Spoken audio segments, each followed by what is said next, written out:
Hello students, now we are going to study some diseases caused by worms. Can you identify these diseases? This is Ascariasis and this is Elephantiasis. हम detail में पढ़ेंगे दोनों diseases को. तो सबसे पहले देखते हैं Ascariasis. Ascariasis डिजीज़ एक वर्म से, एक हेलमिंथ से होती है जिसे कहते हैं Ascaris. Ascaris एक वर्म है, हेलमिंथ है, जिसे पेट के कीड़े भी कहते हैं कई बार.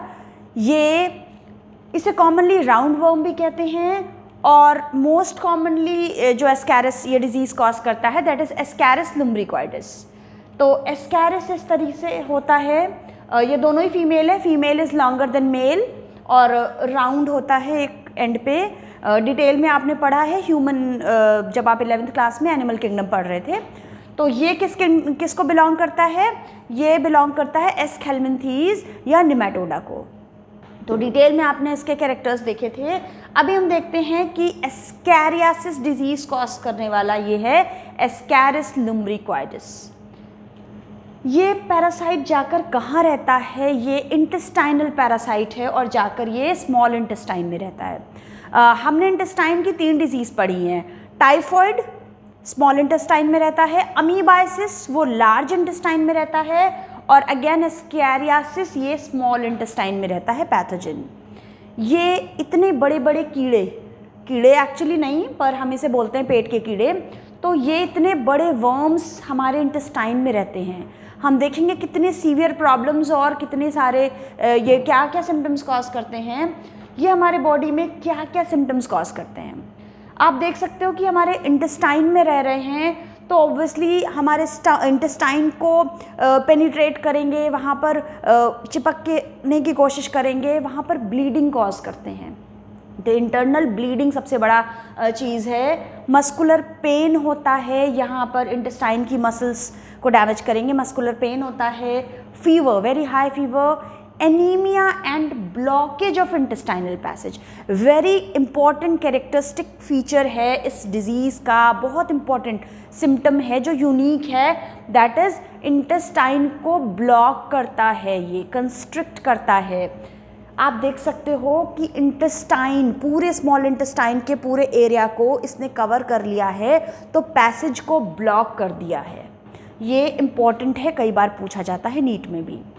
अब ये कैसे ब्लॉक करता है, कैसे बॉडी में एंटर होता है और फिर ये ऐसे इतने ज़्यादा नंबर में डिवाइड होके कैसे ये इतना बढ़ जाता है, या क्या हम इसको ऐसे खा लेते हैं, ज़्यादा नंबर में पहले से ही आते हैं. हम देखते हैं आगे कि ये कैसे फैलता है और कैसे हमारे बॉडी में आता है. आप जान चुके हो कि फीको ओरल रूट से बहुत सारे इन्फेक्शंस फैलते हैं जो भी पेट के इन्फेक्शंस हैं, जैसे कि टाइफॉइड हुआ, अमीबाइसिस हुआ एंड एस्कैरियासिस ऑल्सो. तो आप सोच के हैरान हो रहे होंगे कि क्या हम एस्कैरिस को ऐसे खा जाते हैं? मे बी कि हमारा फीकल मैटर के थ्रू कंटैमिनेट हो गया है फूड या वाटर. तो हो सकता है हम बिना जाने टाइफॉइड का बैक्टीरिया खा लें, साल्मोनेला टाइफी, या हम एंटमीबा हिस्टोलिटिका को खा लें. पर क्या कभी हम ऐसे वर्म को, हेलमिंथ को, इतने बड़े एस्कैरिस को खा सकते हैं? कभी भी नहीं, गलती से भी नहीं खा सकते. तो फिर ये हमारे बॉडी में कैसे एंटर होता है? इसके लिए आपको ये थोड़ा सा इसकी लाइफ साइकिल जानना ज़रूरी है कि एक्चुअली हम इस वर्म, इस हेलमिंथ को नहीं खाते हैं, हम इसके एग को खाते हैं. जब ये हमारे इंटेस्टाइन में आ जाते हैं, ये मेल और female Ascaris large number of eggs produce करते हैं, सेक्सुअली रिप्रोड्यूस करके. लार्ज नंबर ऑफ एग्स जो प्रोड्यूस होते हैं, ये एग्स क्योंकि इंटेस्टाइन में रह रहा है तो ये एग्स भी इसके फीकल मैटर के साथ पास ऑन होंगे. और ये फीकल मैटर अगर ओपन एरिया में पड़ा है तो वो एग्स फिर आप जानते हो कंटैमिनेशन, जो फीकल ओरल रूट से कंटैमिनेशन होता है, ट्रांसमिशन होता है. तो यहाँ पर ये बात याद रखनी है कि इस पैरासाइट के एग्स ही हैं जो फीकल मैटर के साथ एक्सक्रीट हो जाते हैं बाहर और वही जाके कंटैमिनेट कर देते हैं सॉइल को, वाटर को या प्लांट्स को. फिर ये हमारे तक पहुंच जाते हैं, किसी हेल्दी पर्सन तक पहुंच सकते हैं. अब यहाँ पर हमने क्या क्या देखा? सॉइल, वाटर कैसे कैसे कंटैमिनेट होता है. अब कई बार बच्चों में डिजीज़ काफ़ी कॉमन होती है। बच्चे हम देखते हैं ना, कई बार मिट्टी खाने लगते हैं बाहर, हम भी कैजुअल हो जाते हैं मिट्टी में खेलने, दो इम्यूनिटी स्ट्रांग होती है, दैट इज़ ओके। बट अगर वो सॉइल कंटामिनेटेड है इस फीकल मैटर से, तो बच्चों में ये एग्स चले जाते हैं और फिर उनके पेट में कीड़े हो जाते हैं, यही एस्कैरिस बढ़ जाते हैं, इन्फेक्शन हो जाता है।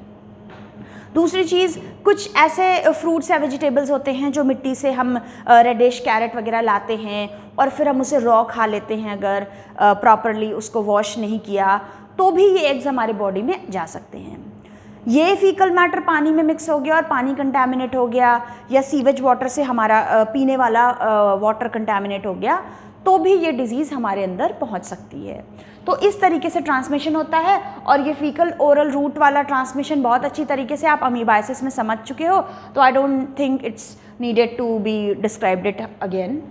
तो आप जानते हो कि कंटामिनेट अगर हो गया है फीकल मैटर के थ्रू फूड या वाटर, तो उसको लेने से हमारे अंदर ये इन्फेक्शन आ जाता है।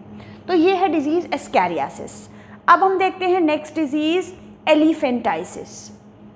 क्या कभी आपने ऐसे किसी पर्सन को देखा है, सच अ हॉरेबल थिंग, कि पैर इस तरीके से फूल जाता है, एलिफेंट के जैसा हो जाता है, इसे हाथी पाँव भी बोलते हैं। और ये फाइलेरियासिस डिजीज़ जो है वो फाइलेरियल वर्म की वजह से होता है, दैट इज़ वूचरेरिया। वूचेरेरिया करके आप स्पेलिंग इजीली याद कर सकते हो। ये CHERERIA है, तो कंफ्यूज हो जाते हैं बच्चे, वूचेरिया बोल देते हैं, इट्स वूचेरेरिया लाइक दैट। तो वूचेरेरियल जो ये फाइलेरियल वर्म है, इसकी बहुत सारी स्पीशीज़ हैं, मेनली वूचरेरिया बैंक्रॉफ्टी एंड वूचरेरिया मलाय। ये याद रखोगे दोनों स्पीशीज़, ये करते हैं इन्फेक्शन।